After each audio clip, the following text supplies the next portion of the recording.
আজকে সেই মানুষটা সম্পর্কে বলবো যে মানুষটা ভারতবর্ষের শ্রেষ্ঠ মানুষ আমি বলে মনে করি। তার জীবন আদর্শ, তার ধর্ম, তার নৈতিকতা, তার মানবিকতা সারা পৃথিবীর মানুষকে সমৃদ্ধ করেছে। তিনি শুধু আমাদের মধ্যেই না, সারা পৃথিবীর মানুষের মধ্যে বিরাজ করছেন। এই রকম মহান মানব তিনি আমাদের সকলের প্রিয় জাতির জনক বা জাতির পিতা মহাত্মা গান্ধী, মোহনদাস করমচাঁদ গান্ধী। তিনি জন্মগ্রহণ করেছিলেন 1869 সালের 2 অক্টোবর গুজরাটের পোরবন্দর এলাকায়। তার জন্মদিন 2 অক্টোবর গান্ধী জয়ন্তী বা গান্ধী জয়ন্তী দিবস হিসেবে সারা ভারতবর্ষ তথা পৃথিবীতে পালিত হয়। গান্ধীজির পিতা ছিলেন করমচাঁদ গান্ধী বা উত্তমচাঁদ গান্ধী, মাতা ছিলেন পুতলিবাই এবং তিনি 13 বছর বয়সে, মাত্র 13 বছর বয়সে বিবাহ করেছিলেন কস্তুরবা মাখনজি। পরবর্তীতে তার টাইটেল হয়ে যায় কস্তুরবাই গান্ধী। কস্তুরবাই গান্ধীকে মাত্র 13 বছর বয়সে 1883 সালে বিয়ে করেন। তাদের 4 সন্তান হন। মহাত্মা গান্ধীর 4 জন সন্তান: হরিলাল গান্ধী, মণিলাল গান্ধী, রামদাস গান্ধী এবং দেবদাস গান্ধী। সবথেকে স্বাধীনতা সংগ্রামে তার পুত্র অংশগ্রহণ করেছিলেন, তিনি হলেন রামদাস গান্ধী, এবং দক্ষিণ আফ্রিকায় সাংবাদিকতার কাজে নিযুক্ত ছিলেন দেবদাস গান্ধী, কনিষ্ঠ পুত্র। এবং জ্যেষ্ঠ পুত্র মুম্বাইয়ে একটি মসজিদে তিনি 1936 সালে ইসলাম ধর্ম গ্রহণ করেন এবং তার নামকরণ করা হয় আবদুল্লাহ গান্ধী। পরবর্তীতে তিনি আর্য সমাজের আওতায় আসেন এবং আবার হিন্দু ধর্মে ধর্মান্তরিত হন। এই গান্ধীজি মানব সভ্যতা বা আপামর ভারতবাসীর মনে গেঁথে গেছেন, কারণ আমরা জানি সেই তার বিখ্যাত লাঠি, গান্ধীর লাঠি ধরেই চলতেন। গান্ধী টুপি আজকে পরিবর্তিত হয়ে সকলের মাথায় চলে গেছে, 121 কোটি মানুষের। যেমন আম আদমি পার্টি বা ভারতীয় জনতা পার্টির ক্ষেত্রে আমরা দেখতে পাই কর্মকর্তারা গান্ধী টুপি পরেন, কিন্তু গান্ধীজি কোনোদিনও টুপি সেরমভাবে পরেননি। পরবর্তীতে তার আদর্শ ছিল রামরাজ্য। তিনি সবসময় শ্রীমদ্ ভগবদ্ গীতা বা তার মা এই গীতাকে বহন করে চলতেন। রামরাজ্য প্রতিষ্ঠা বা শাসন প্রতিষ্ঠা ছিল তার মূল উদ্দেশ্য। স্বরাজ, শুধুমাত্র রাজনৈতিক এবং অর্থনৈতিক স্বরাজ তিনি চাননি। তিনি স্বরাজ বলতে চেয়েছেন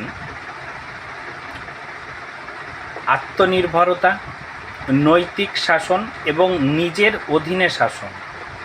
বিশেষ করে বলতে পারি স্বরাজ আত্মশাসন প্রতিষ্ঠা ও নীতিগত জীবনের পরিবর্তন, নৈতিকতা, মানসিক মূল্যবোধের কথা তিনি তুলে ধরেছেন। স্বদেশী ভাবাদর্শটা মহাত্মা গান্ধী আমাদের ভারতবর্ষে বিকাশ ঘটিয়েছেন। স্বদেশী শিল্প, স্বদেশী শিক্ষা, স্বদেশী সংস্কৃতি, যেমন আমরা বলতেই পারি আত্মনির্ভরশীলতা ও আত্মসচেতনতা বৃদ্ধির জন্য গান্ধীজি চরকা এবং খাদির প্রচলন শুরু করেছিলেন। তিনি অর্থনৈতিক স্বনির্ভরতার সঙ্গে সঙ্গে দেশবাসীকে স্বাধীনতার, আত্মনির্ভরশীলতা হবার পথপ্রদর্শক রূপ দেখিয়েছেন। তার সবথেকে যেটি বড় অবদান সেটি হচ্ছে অহিংসা এবং সত্যবাদিতা, যা আজ সারা পৃথিবীর মানুষের কাছে দুষ্মূল্য বা দুষ্প্রাপ্য। প্রতিটা মানুষ বা মানব জাতির প্রয়োজন যে সত্য এবং অহিংসার পথে চলা। গান্ধীজির সেই আশ্রমের কথা মনে পড়ে। 1915 সালে গুজরাটের সবরমতীতে যে আশ্রম প্রতিষ্ঠা করেছিলেন, সেখানে শিল্পপতি যমুনালাল বাজাজও এসে মাটিতে বসতেন। আবার আমাদের সকলের প্রিয় প্রধানমন্ত্রী পণ্ডিত জওহরলাল নেহেরু, তিনিও আসন গ্রহণ করতেন। মহাত্মা গান্ধীর আদর্শে উদ্বুদ্ধ হয়েছিলেন নেতাজি সুভাষচন্দ্র বসু, কিন্তু পরবর্তীতে গান্ধীজি বলেছেন তিনি ছিলেন আমার অবাধ্য সন্তান, আমার পুত্র সমান।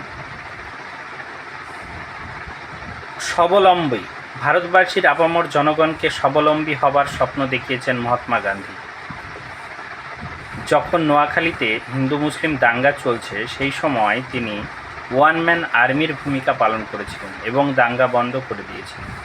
এই জন্য তাকে Lord Mountbatten one man army উপাধিতে ভূষিত করেন। সত্যিই তিনি জাতির জনক ছিলেন, জাতির পিতা ছিলেন।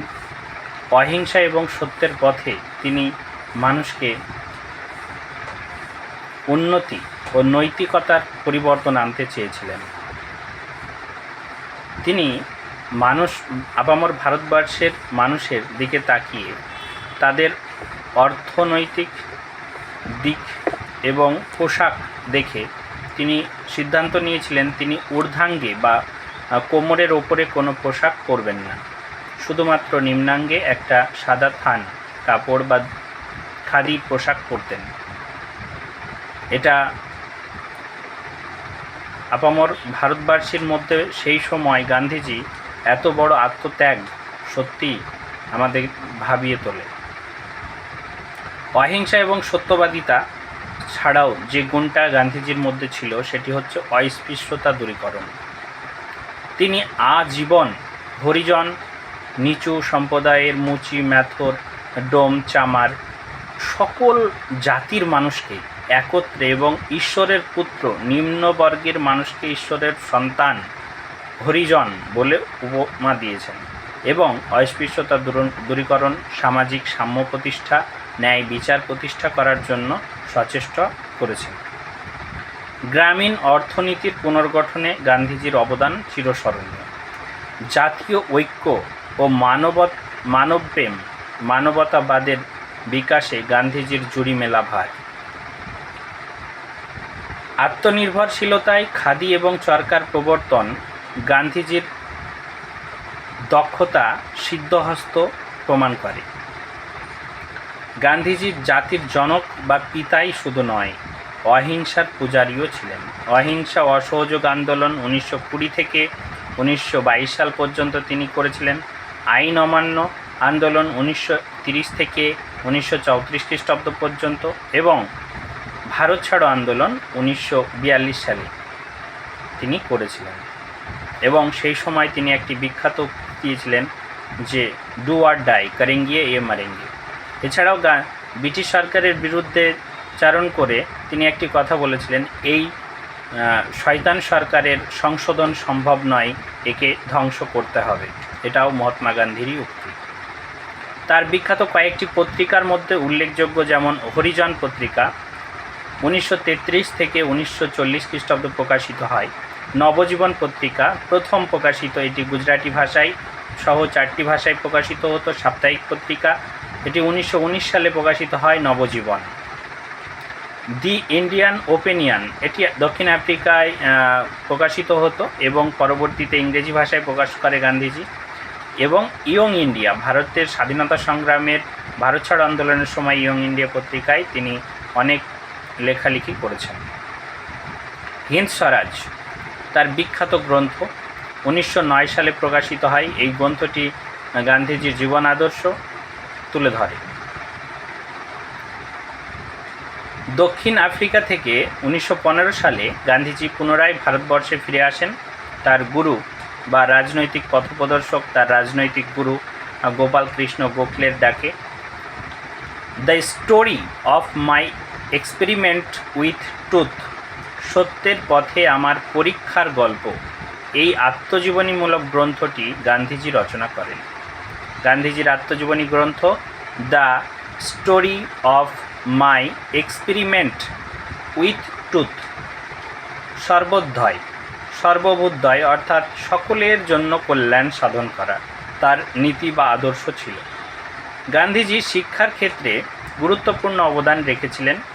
নৈতালিম শিক্ষা ব্যবস্থা, বুনিয়াদী শিক্ষার কথা, কর্মকেন্দ্রিক শিক্ষা স্বনির্ভর শিক্ষা ব্যবস্থা গড়ে তুলতে চেয়েছিলেন গান্ধীজি। গান্ধীজি শুধু শিক্ষাকে বই বা পুস্তকে মুখস্থ বিদ্যার মধ্যে আবদ্ধ রাখতে চাননি। গান্ধীজি মনে করতেন শিক্ষা হবে দেহ, মন এবং আত্মার পরিপূর্ণ বিকাশ। দেহ, মন এবং আত্মার পরিপূর্ণ বিকাশই হলো শিক্ষা, বলেছেন মহাত্মা গান্ধী। সকলের কল্যাণ, সকলেরকে নিয়ে চলা গান্ধীজির মূল আদর্শ ছিল। নারী শিক্ষার প্রচলন তিনি করেছিলেন। হিন্দু মুসলিম ঐক্য ও সম্প্রীতি, সৌভ্রাতৃত্ববাদের জয়গান তিনি গেয়েছিলেন। অর্থনৈতিক স্বনির্ভরতা ও দেশীয় শিল্প, সাহিত্য, সংস্কৃতির বিকাশে গান্ধীজির জুড়ি মেলা ভার। গান্ধীবাদ সারা পৃথিবীর মানুষকে শান্তি এবং অহিংসার বাণীতে উদ্বুদ্ধ করেছে। উন্নয়নশীল এবং নৈতিক চরিত্র গঠনের ক্ষেত্রে গান্ধীজির মতো আদর্শ খুঁজে পাওয়া দায়ী। গান্ধীজি শুধুমাত্র নিজের ভারতবর্ষকেই স্বাধীন করেছেন তা নয়, সারা পৃথিবীর মানুষকে অহিংসা এবং সত্যের পথ দেখিয়েছেন। গান্ধীজির বিবেক রক্ষক বলতেন চক্রবর্তী রাজা গোপালাচারীকে। গান্ধীজির বিবেক রক্ষক বলা হতো। গান্ধীজি বিখ্যাত শিল্পপতি বা ব্যবসায়ী যমুনালাল বাজাজকে তার পুত্র সমান স্নেহ করতেন। নেতাজি সুভাষচন্দ্র বসু সম্পর্কে তিনি বলেছেন, সেও আমারই পুত্র, অবাধ্য সন্তান। রাজনৈতিক গুরু গোপালকৃষ্ণ গোখলে গান্ধীজির আধ্যাত্মিক সাধনায় অনেক সাহায্য করেছেন। পরিশেষে বলা যায় গান্ধীজি পৃথিবীর একটি রোল মডেল। গান্ধীজি মরে যাবে, কিন্তু গান্ধীবাদ সারা জীবন বেঁচে থাকবে। গান্ধীজি আজকে প্রতিটা নোটে যেমন তার ছবির প্রতিচ্ছাপ রেখেছে, প্রতিটা আপামর ভারতবাসীর মনেও তার প্রতিচ্ছবি অঙ্কিত আছে এবং সারা জীবন তা বিরাজ করবে। গান্ধীজির জীবন আদর্শে আমি সমৃদ্ধ এবং আমি ভবিষ্যৎ প্রজন্মকেও গান্ধীবাদী আদর্শে, গান্ধীবাদের আদর্শ তুলে ধরে তাদের গান্ধীজির ভাবাদর্শ ও নৈতিকতা মধ্যে নিয়ে আসতে চাইব। গান্ধীজি সুশাসন, রামরাজ্য প্রতিষ্ঠার কথা বলতেন। গান্ধীজির মতো জাতীয় নেতা পৃথিবীর ইতিহাসে খুবই কম, নগণ্য। বলাই চলে যে গান্ধীজিই শ্রেষ্ঠ, পৃথিবীর সেরা নেতা।